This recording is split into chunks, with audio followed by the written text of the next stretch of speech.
Today I want to talk to you about a brand new less than lethal 12 gauge shotgun round by a company called Avert Industries. This is the stand down round. The stand down round is a very unique round.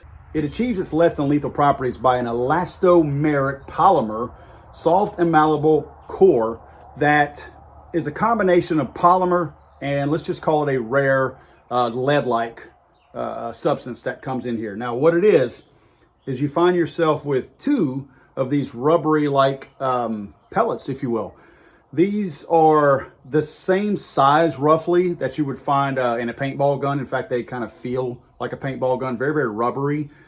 But I can tell you that these things pack a wallop. With all the crazy stuff going on today and law enforcement using different types of force depending on what they're being met with, you kind of wonder if products like this, less than lethal nature, are going to be more of the things that you see going forward. There are less than lethal things out now, like bean bags and whatnot that you can shoot out of 12 gauge shotguns. So what it does is it delivers all of its energy as soon as it hits. In other words, the lead-like properties that this thing has allows it to carry more mass with it, and it delivers all of that energy the second it actually hits the target.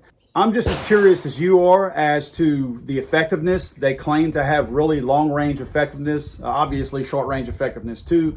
So I'm just as curious as you. So let's put some in a couple of different shotguns that I brought and use them in the type of scenarios that you would probably use them in.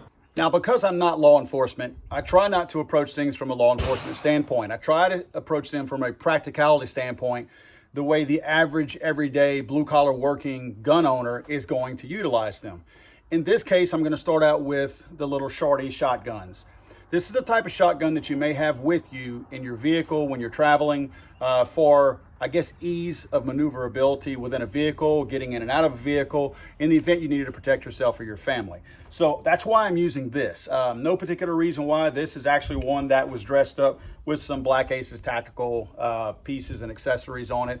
I'm a really big fan of this one. I actually prefer the Mossbergs over the Remingtons in these shorties simply because this strap here is a little bit of a safety measure to keep your hand from going out front. So that's why I'm using this one here today. So we are clear, of course. Let's go ahead and take our less than lethal rounds.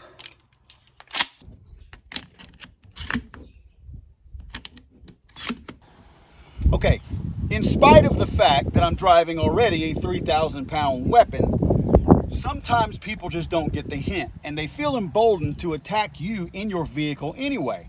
For whatever reason, I'm not going to get into the reasons that they're actually doing that, but when myself, my family are in here, I'm going to do whatever it takes whenever I feel like I'm being threatened with great bodily harm or death. I'm going to do what I have to do to protect myself. So sometimes you might find yourself in a vehicle like this having to defend yourself. Some people are carrying, again, as I said, these short guns whenever they travel, these shotguns, simply because it gives them maneuverability in the event that they need to access them fast and, unfortunately, shoot from inside their vehicle. So if you are having to do that and you have this guy coming at you with a knife or trying to bust your windows in, or worse, with a gun, sometimes you have to do what you have to do. And in this case, we're going to do that.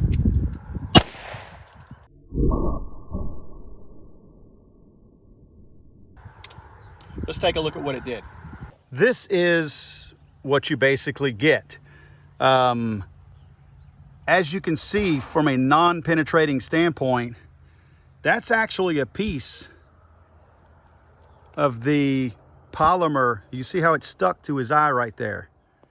That's a piece of the polymer and alloy that even stuck to him and did not penetrate. You can see some damage to his nose right here.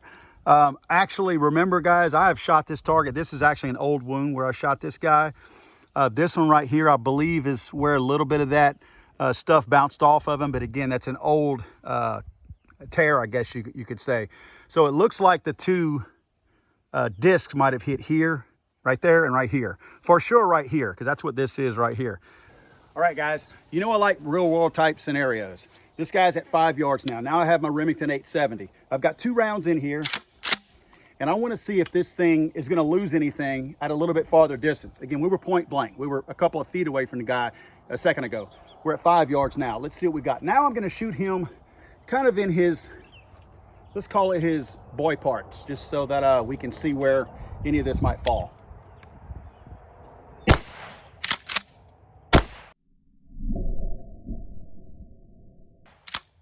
All right, here we are again with one of the pellets actually getting somewhat embedded into this plastic. Again, this plastic has been sitting out here in the heat, and it's getting a little bit dry rotted because I leave it in the heat and the sun. But again, that's one of the pellets right there, shot from a 12 gauge shotgun, not even penetrating the plastic on here. Don't know where the other round hit. It looks like it hit right in there and bounced right off, but this one here is kind of like it's stuck in there. So as you see, it doesn't even really rock this thing as far as knocking it over. It's delivering all of that energy right here, which I do feel kind of funny touching this guy right here. But let's take this thing a little bit farther out and see what kind of results we get, at least from an accuracy standpoint. I will say this is exactly where I was shooting for the guy. Okay, friends, I'm set up at 10, 12 yards down here right now. As I like to say pretty often, and I mean this when I say that, if you're shooting self-defense at a target that's 10, 12, 15, 20 yards away, get a good attorney, because I don't feel like that's at an engagement point in most cases.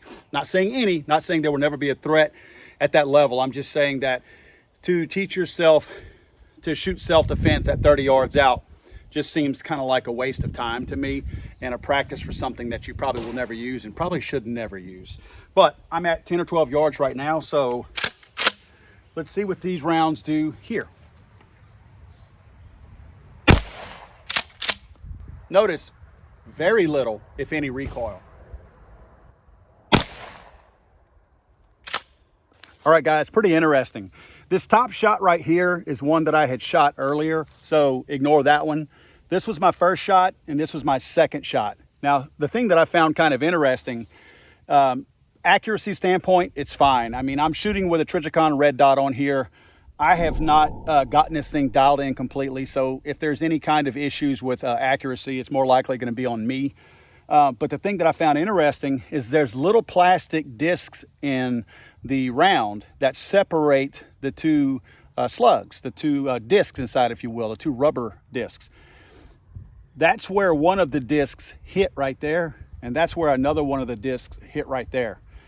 So it's interesting to me that you technically have 4 projectiles on there, because I'm not sure that I would want to be hit by either one of those little flat plastic discs either, if it can make that kind of imprint to where it's taking paint off of a steel target that's been on there for probably a couple of months now. All right, speaking of 30 yards, judging by the claim at the fine folks over there at Avert, they make the claim that there are some long range accuracies that you can achieve with this particular round, this stand down round. So I'm set up at 30 yards with 3 targets. You'll see them probably like right in this area of your screen. See if I can hit them.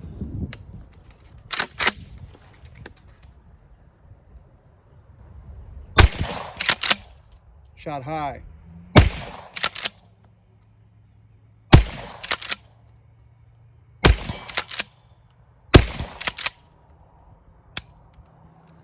I was shooting high on the first 3 shots, and I corrected that. I could see the weeds on top moving. In the last 2 shots, I lowered it a little bit. Bang, bang at 30 yards on a plate out there. It's about a 20-inch plate.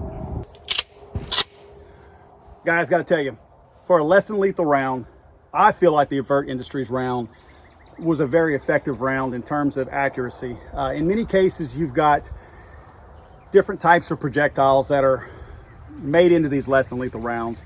Let's say a beanbag, for instance, and just the sheer shape of the beanbag makes it a little bit less accurate.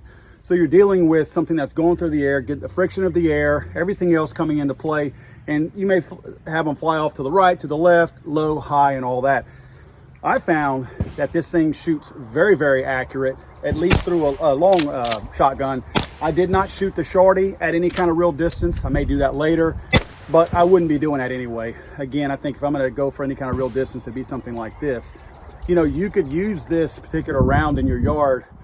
Let's say you're a little squeamish about taking care of varmints or whatnot. You could shoot it at a coyote, raccoons, possums, anything like that. Believe me, the amount of energy that you're going to deliver into them, they're going to remember that, but you won't be spraying blood and guts all over your yard if you do that. Obviously, for human attackers, same thing. You know, none of us wants to take the life of anybody. You know, we talk about it all the time, and unfortunately you hear some people that talk big on YouTube, comments, Facebook, Instagram, whatever, social media in general, and they talk about how, oh no, if that guy does this, then I want him dead or whatever. You know what? The average responsible gun owner does not want that. And most of us we fall into that category. So I feel like having something like the stand down round, you have the possibility of certainly disengaging that threat pretty fast and pretty effectively without having to fill out hours and hours of police reports and going to court over it. Yeah, you still may wind up in court, but it's not going to be you being tried for murder in this case. So from a less than lethal standpoint, I feel like, especially the close nature that I tend to train myself for, I'm always looking for that engagement point to be really, really close. And I feel like these things are super, super effective to do that. Hopefully you'll be able to find these things in more places soon. This is a brand new product. You will be able to find these in Lake Charles, Louisiana at my store. So if you look me up, send me an email at paul@legallyarmedamerica.com. I can actually explain to you how to get your hands on some of these. I think you'll want to get some, and I think you'll want to hold on to them, and it might be a good thing to keep in your self-defense shotgun.